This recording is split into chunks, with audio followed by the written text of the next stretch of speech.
안녕하세요. 저는 아들 하나를 키우고 있는 30대 주부입니다. 길지 않은 결혼 생활이었지만 제 나름의 최선을 다해서 여기까지 왔어요. 그렇기에 저도 이 가정을 깨고 싶지 않았지만 시어머니의 폭언 때문에 더는 견딜 수가 없어서 이렇게 이혼을 결심하게 되었습니다. 처음 남편과는 사내 동기로 만났습니다. 3살 차이 나는 남편은 매사가 좋은 게 좋은 거다 하는 사람이에요. 아무리 화가 나도 큰 소리 내는 법이 없고, 그래서 좀 답답한 면도 있습니다. 연애할 때는 이런 무던한 남편의 성격이 좋았습니다. 저에게 크게 요구하는 것도 없었고, 다툴 일도 별로 없었으니깐요. 하지만 결혼하고 살아보니까 연애할 때랑은 또 다르더군요. 아이들 문제로 부부싸움을 하게 되어도, 시댁에서 무리한 요구를 해와도 한 번을 속 시원하게 제 편에 서준 적이 없는 사람입니다. 그런데 왜 진작에 헤어지지 않았냐고 누군가 묻는다면 당연히 아들들 때문입니다. 2살 터울로 태어난 아들들에게 아빠의 자리를 뺏을 수는 없었으니까요. 또 애들한테는 비교적 자상하고 따뜻한 좋은 아빠였기에 그냥 내가 좀만 참자 생각했습니다. 사실 결혼을 약속했을 때부터 시어머니의 막말은 조금씩 있었습니다. 남편의 고향은 서울에서 한참 먼 곳으로 소위들 말하는 시골 깡촌이라고 불리는 곳입니다. 그리고 시어머니는 그곳에서 유일하게 아들을 대학 보내신 분이에요. 그렇다 보니 당신 아들에 대한 자부심이 대단하십니다. 그래서인지 처음에 제가 남편과 결혼을 약속하고 인사를 드리러 갔을 때부터 저를 마음에 들어하지 않으셨어요. 저더러 학교는 어디까지 다녔나 하시길래 저는 서울에서 여대를 나왔다 하니 여대가 무슨 대학이냐며 혀를 차시더라고요. 그러면서 여자는 어차피 시집가면 남의 집 사람 되는 거 그 부모가 헛돈 쓴 거라고 하셨습니다. 하지만 그때는 시골분이시라 말씀을 좀 거칠게 하신다 생각을 했을 뿐 파혼까지 생각하지는 못했습니다. 무엇보다 남편과 사이가 괜찮았고 남편이 시어머니께 자기가 졸업한 학교보다 이 사람이 졸업한 학교가 훨씬 좋은 대학이라고 저를 대변해 주었거든요. 그렇지만 시어머니는 그런 남편에게 언제부터 네가 나한테 말대꾸를 했냐며 괘씸하다면서 더는 들으려고 하지 않으셨습니다. 하지만 시어머니의 막말은 거기서 멈추지 않았습니다. 같이 회사를 다닐 때부터 남편은 인기가 많았어요. 아주 훤칠한 인물은 아니었지만 그래도 호감 가는 인상의 성격도 좋다고 소문이 나니 좋다는 여직원들이 많았어요. 소문으로는 대학교 다닐 때 총장 딸도 쫓아다녔다고 하더라고요. 그래서 저랑 사내 커플로 소문났을 때도 솔직히 주변 반응이 각양각색이긴 했습니다. 이게 안 들으려고 해도 다 결국엔 귀에 들어오더라고요. 보통 남직원들은 그래도 참한 여자 골라서 장가간다는 식이었고 여직원들은 눈이 삔 거 아니냐는 소리까지 하더라고요. 제가 막 아주 늘씬하고 얼굴이 예쁘고 그렇진 않거든요. 저는 사실 좀 통통하고 그냥 웃는 상이에요. 귀엽다는 소리는 몇 번 들어봤어도 예쁘다는 소리는 거의 못 들어본 게 사실이고요. 그런데 시어머니가 번번이 제 외모를 지적하시더라고요. 가만히 있는데 왜 인상을 쓰고 있냐고 하시면서 여자가 그러고 있으면 들어오던 복도 나간다고 하시고요.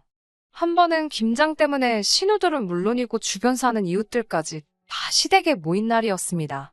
시댁 식구들은 누구 하나 할 것 없이 다들 말랐어요. 신우들은 저만 보면 왜 이렇게 부었냐고 그러고 어디 아픈 건 아니지라며 걱정해주는 척을 했지만 한마디로 저 살쪘다고 돌려서 비꼬는 걸 전 알고 있었습니다. 하지만 저는 한 번도 신우들의 말은 몸이 부러웠던 적이 없거든요. 그래서 그러던지 말던지 크게 신경 쓰지 않았어요. 그런데 그날도 김장을 하러 간 거니까 제가 좀 헐렁한 옷을 입고 있었거든요.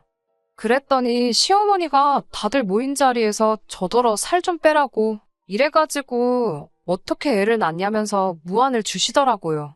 그때는 남편도 화가 나서 시어머니한테 도대체 이 사람한테 왜 그러냐고 화를 버럭 내더라고요. 그랬더니 시어머니가 오히려 사람들 있는 데서 서럽다며 며느리 없고서 아들놈이 배는 게 없는지 제 엄마한테 저러고 달라든다며 엉엉 우시는 거예요. 평소에는 당신도 한마디 같이 하시고는 무시해버리시는 양반이 보는 눈이 많으니까 완전히 태도를 바꿔버리셨고 졸지의 남편은 아주 천하에 없는 불효자식이 되어버렸습니다. 저도 아주 못돼 처먹은 며느리가 되어버렸고요. 그리고 그날 이후로 남편은 시어머니께 죄송한 마음이 들었는지 전보다 더 잘하고 더 신경 쓰는 효자가 되어버렸네요. 김장 사건 이후 얼마 뒤 제가 임신을 했습니다. 양가 도움 없이 15평 남짓의 투룸에서 살림을 하고 있었는데 하루는 말도 없이 시어머니와 시아버지가 올라오셨더라고요. 집들이 이후로 한 1년 반 만에 오셨던 거예요. 그런데 오시자마자 집을 둘러보시더니 아직도 이 집구석에 사냐면서 어디 시부모 잘 곳도 없다고 옹색하다며 계속 싫은 소리를 하시더라고요. 제가 멋쩍게 작은 방 치워드릴게요 하니까 어디 시부모가 왔는데 창고 같은 작은 방에서 자라고 하냐고 당신들이 안방을 쓰시겠다 하더라고요. 당시 저도 배가 불러오고 있어서 안방 침대를 내어드리고 바닥에서 자기가 곤란한 상황이었거든요. 결국 남편이 시어머니더러 그러면 오늘은 며느리랑 같이 안방에서 주무시라고 대신 이 사람 자다가 물 마시고 싶다거나 뭐 필요하면 엄마가 해줘야 한다고 했어요. 그러자 시어머니는 며느리가 상전이냐고 한마디 하시더라고요. 남편이 손주 가진 며느리한테 그 정도도 못 해주냐고 하니까 그제서야 됐다고 그냥 작은 방에서 주무시겠다 하시더라고요. 하루 이틀 계시다 신혼회로 가실 건가 했는데 3일째가 되도록 가시지도 않고 신우 쪽에서도 전화 한 통이 없길래 이상하다 싶었습니다. 그래서 제가 시부모님께 언제쯤 내려가실 거냐고 하니까 노인네 둘이 깡촌에서 할 것도 없고 심심하시다며? 한 달쯤 있다 갈 생각이라 하시더군요. 그 말을 듣는데 정말 눈앞이 깜깜했습니다. 그러더니 저에게 집에만 있으면 갑갑하다 하시면서 나가서 산에라도 가자고 하시는 거예요. 임신 후 5개월인 며느리한테 산에 가자고 하는 시부모님이 또 계실까요? 그러시면서 하시는 말씀이 너 살도 좀 빼야 되지 않겠냐면서 얼른 산에 가게 준비 좀 하고 나오래요. 그러더니 냉장고를 열어보시고는 사과랑 바나나 같은 과일 좀 챙겨라. 가서 배고프면 힘드니까. 그러시는데 한숨이 절로 나오더라고요. 남편에게 전화를 걸어 상황을 전달하면 나는 정말 가고 싶지 않다고 말했지만 남편도 일하는 중이라 바쁘다며 그냥 눈 딱 감고 한 번만 따라갔다 오래요. 최소한 성의는 보여드려야 하지 않겠냐면서요. 그리고 그날 시부모님이 챙기라는 과일에 생수병까지 챙겨 메고 산에 다녀와야만 했습니다. 그렇게 한 열흘 정도 지날 무렵에는 저도 정말 죽겠더라고요. 남편한테 제발 신우한테 모시고 가라고 하던가 어떻게 해서든 우리 집에서 좀 나가시게 해달라고요. 태교는 둘째치고 스트레스 받아서 있던 애도 잘못될까 무서워 죽겠다고요. 제가 그렇게 말하자 그제서야 남편도 정신이 들었는지 알겠다 하더니 신우한테 연락을 한 것 같았어요. 그 다다음 날 신우가 시부모님을 모시러 왔고 시어머니는 너가 여길 뭐하러 왔냐며 당신은 아무 데도 안 가신다고 고집을 피우셨습니다. 그러면서 당신 아들 집인데 저더러 왜 자길 내쫓냐며 분하다고 하시더군요. 저도 이것만큼은 시어머니께 확실히 말씀드려야겠다 싶어서 저랑 남편 똑같이 반반 부담해서 보증금 넣고 들어온 집인데 왜 이게 남편 혼자만의 집일 수가 있냐고 이건 저희 집이라고 그랬어요. 그러자 옆에 있던 신우가 잠깐 얘기 좀 하자고 그러더라고요. 옳게 내가 동생이 중간에서 힘들다고 하길래 두말 않고 우리 엄마 모시러 왔으면 고맙습니다 하고 가만히나 있으면 되는 거지. 뭐가 그렇게 당당해서 나이든 노인네한테 이게 내 거니 네 거니 따지고 앉아있어. 라는 거예요. 그러면서 둘이 보증금이야 반반 했는지 몰라도 지금은 내 동생이 벌어오는 걸로 먹고 살잖아. 근데 뭐가 그렇게 당당해? 그러는데 어이가 없더라고요. 그 말을 듣는데 얼마나 분하던지 온몸이 파르르르 떨리는 것 같았어요. 신우는 그건 눈치를 못 챘는지 아무튼 옳게 다시 봤다면서 시부모님을 모시고 나갔습니다. 나가시면서도 그냥은 안 나가시고 무슨 저를 불구대천의 원수라도 만난 것 마냥 문 밖을 나가실 때까지 도끼 눈을 뜨고 저를 째려보고 계시더라고요. 다행히 그 이후로 시부모님은 한동안 저희 집에 발길을 끊으셨습니다. 그리고 그 덕분인지 저는 순산하여 눈에 넣어도 아프지 않을 아들을 얻게 되었어요.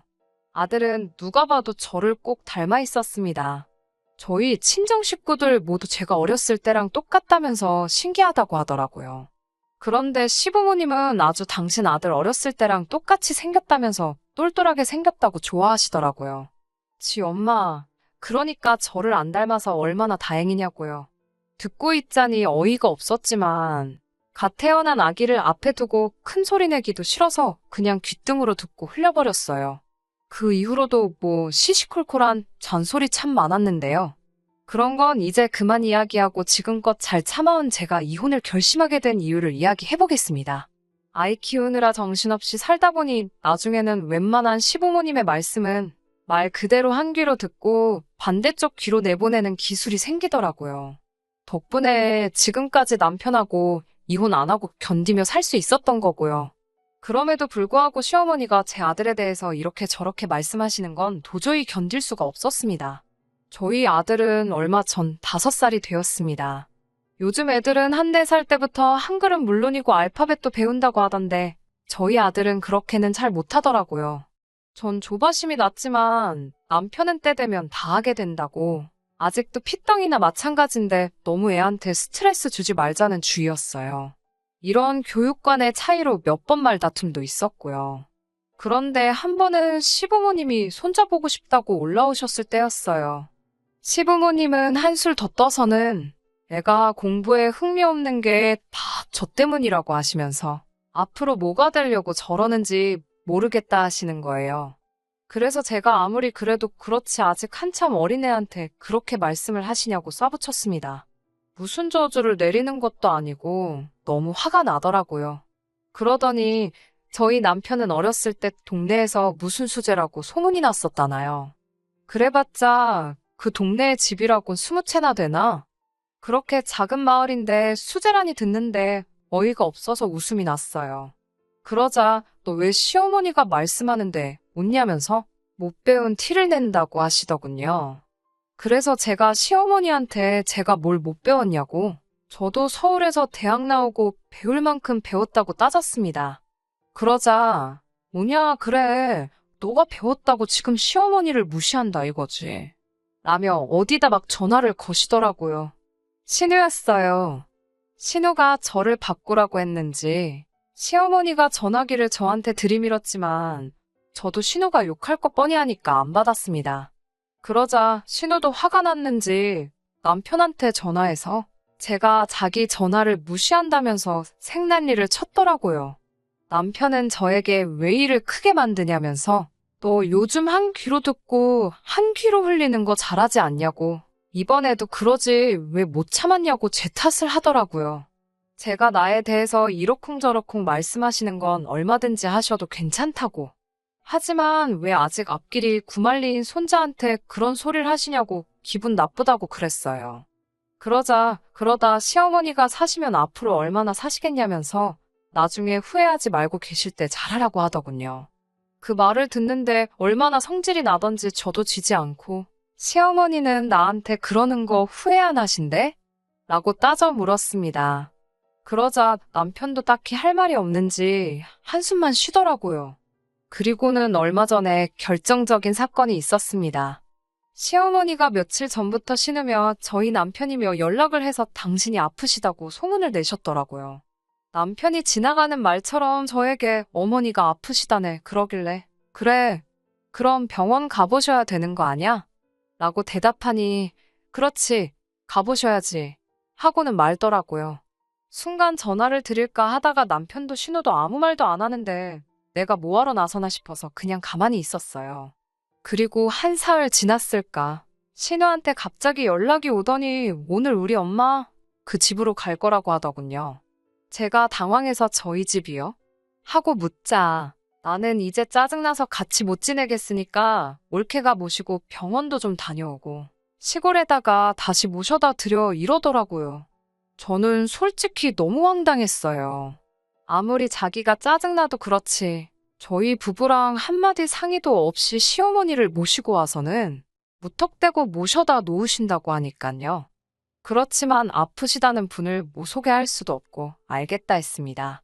그리고 몇 시간 후에 신우가 진짜로 시어머니를 모시고 왔어요.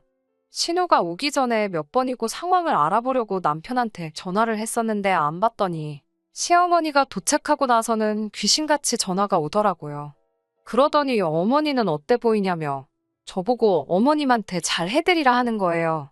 그래서 제가 이게 어떻게 된 거냐고 자초지종을 물으니 아프시다니까 남편이 신우더러 우리 집으로 모시고 오라고 했대요.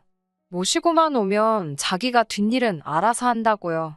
그래서 제가 나랑 상의라도 한마디 하지 그랬냐고 하니까 그럼 네가 퍽이나 오라고 했겠다면서 자기도 중간에서 힘들다면서 그냥 시부모님이 뭐라고 하면 내하고 그대로만 하래요. 그러면서 지나가는 말처럼 자기가 그 많은 여자들 중에 왜 인물 같은 거 안 보고 저를 만난 줄 아냐고 하더라고요. 고분고분하고 순한 여잔 줄 알았다면서 속은 기분이라고 하더군요. 그 말을 듣는데 망치로 머리를 한 대 맞은 느낌이었어요. 저는 그래도 남편과 사랑해서 한 결혼이라고 믿었기에 시댁의 부조리한 대우에도 꼭 참고 남편만 보고 살았으니깐요. 제가 그날 밤 퇴근하고 돌아온 남편에게 나를 사랑한 적은 있냐고 물으니까 남편이 그냥 홧김에 한 소리를 가지고 또 무슨 사랑했냐는 그런 소리까지 나오냐면서 그만하자고 자기 피곤하다고 그러더군요. 지금 생각해보면 저는 그때 남편이 한 수 접고 들어가는 그 모습에서 어떻게든 희망을 찾으려고 한 것 같아요. 제대로 잠도 못 자고 다음날 일단 시어머니를 모시고 병원으로 향했습니다. 시어머니는 할 일 없는 제가 같이 가는 게 당연하다며 저더러 맨날 남편 출근하면 혼자 집에서 밥이나 해먹고 뒹굴거리니 좋겠다고 비아냥거리시더군요. 애는 옆에서 칭얼거리지 시어머니는 뭐가 불만이신지 계속 비아냥거리시지 정신이 하나도 없더라고요. 그러다 시어머니가 결정타를 날리셨습니다. 제가 운전하는 걸 가만히 보시더니 저더러 대가리에 든 건 없어도 몸땡이는 잘 굴리네 그러시는 거예요. 그런 상스러운 말은 살면서 처음 들어봤기에 저는 너무 놀라서 하마터면 가로수를 들이받을 뻔했습니다. 가까스로 차를 멈추고 제가 뒤를 돌아보며 시어머니께 방금 뭐라고 하셨냐니까 듣지 않았냐며 몸땡이는 잘 굴린다고 그러면서 그러니까 내 아들도 꼬셔내고 그러시는 거예요. 저는 바들바들 떨리는 두 손으로 간신히 핸들을 부여잡고 집에 돌아올 수 있었습니다. 집으로 돌아와 남편에게 있었던 이야기를 하니 처음엔 제 말을 못 믿겠다며 말 지어내지 말라고 저더러 아무리 시어머니가 싫어도 적당히 하라고 화를 내더라고요. 제가 녹화된 블랙박스 화면을 보여주니 그제서야 남편도 시어머니한테 왜 그런 말씀을 하셨냐고 그래요. 그러자 시어머니가 그게 왜 녹화가 돼 있냐며 당황하시더니 자기는 칭찬으로 한 소리라고 말도 안 되는 변명을 늘어놓으시더군요. 남편은 저에게 요즘 어머님 건강이 안 좋아서 그러신 것 같으니 좋은 게 좋은 거다 생각하고 그냥 넘어가자고 그러더군요. 나이 드신 양반한테 따져서 뭐가 좋겠냐고요. 그렇지만 저는 이번만큼은 사과를 받아야겠다고 했고요. 그러자 신우까지 저희 집으로 쫓아와서는 저더러 적당히 좀 하라면서 그럼 뭐 지금 시어머니더러 며느리 앞에 무릎이라도 꿇고 죄송합니다 하라는 거냐면서 억지를 쓰더라고요. 그래서 제가 나는 진정 어린 사과 한마디를 원한 건데 그것마저 안 된다고 하시니 방법이 없는 것 같다고 남편한테 나는 그만 이 집에서 나가겠다고 그랬습니다. 그러자 남편이 대번에 별소리를 다 한다면서 그럼 우리 애는? 이러더군요. 그래서 당신이 키우라고 했습니다. 애를 인질로 저를 잡아두려는 계산이었겠지만 제가 됐다고 하니 시어머니가 기세등등하게 신우한테 그럼 네가 데려다 키워라 그러시더군요.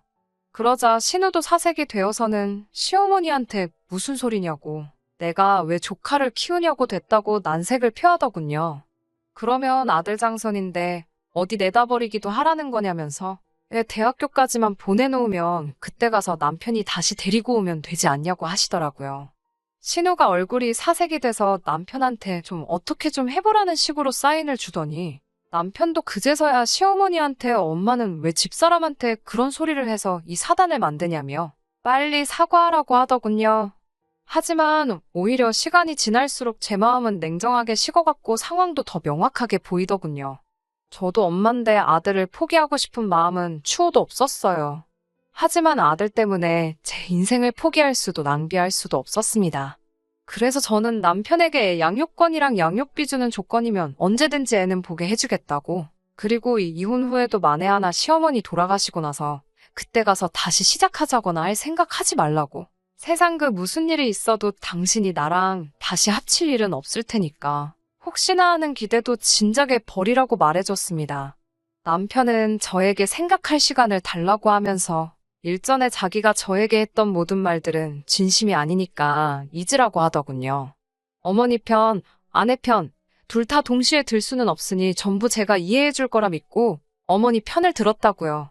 그러는 편이 괜히 놓친내 거슬러서 저한테 날이면 날마다 못 살게 굴 것을 못하게 한 거라고. 이게 다 제가 편하자고 남편인 자기가 옳은 결정을 내린 거였으니 저보고 그런 부분도 조금 이해해달라는 그럴싸한 변명을 제 마음 다 떠나가서야 하네요. 사랑했던 남편이고 아이에게는 좋은 아빠였으니 저도 마음이 끝까지 흔들렸지만 단지 시어머니가 늙어가신다는 이유로 그 모든 화와 처우를 견딜 수가 없었습니다. 그렇게 지금은 남편과 거의 이혼 절차의 마지막 단계인 이혼 숙려 기간 중입니다. 이혼 사유는 당연히 시어머니의 언어폭력이었고요. 이혼이란 결정을 홧김에 내리지 않게 숙려 기간을 준다고 하는데 고작 사주 가지고 풀어질 상황이었다면 이혼도 하지 않았겠지요. 다시 돌아갈 생각도 추호도 없습니다. 제가 다 참아 제 얼굴에 침 뱉기 같아서 다 적지는 않았지만 이혼을 하기 위해 증거랍시고 그동안 시어머니께 녹음된 통화를 보니 양이 생각보다 훨씬 많았거든요. 그리고 병원 검사 결과가 나왔는데 시어머니는 풍에다 약간 치매기도 있으시다고 하네요. 신우는 자기가 독박 쓰고 돌보게 생겼다 싶은지 하루가 멀다 하고 저한테 그동안 미안했다고 열심히 사과하면서 이제 제발 마음 고쳐먹고 애를 위해서라도 다시 돌아오라고 하는데 그런 속이 뻔히 보이는 꼼수가 이젠 통할 리가 없지요. 앞으로 고생하시라고 한마디 해드리고 말았습니다. 어린 아들을 데리고 앞으로 살아갈 생각을 하면 하루는 할 수 있다 싶다가도 하루는 또 암담하고 그래요, 솔직히. 하지만 이제는 아들에게 좋은 롤모델이 되기 위해서라도 제 자존감을 지키며 살아가려고 합니다. 들어주셔서 정말 감사합니다. 끝까지 들어주셔서 감사합니다. 오늘의 사연은 여기까지입니다.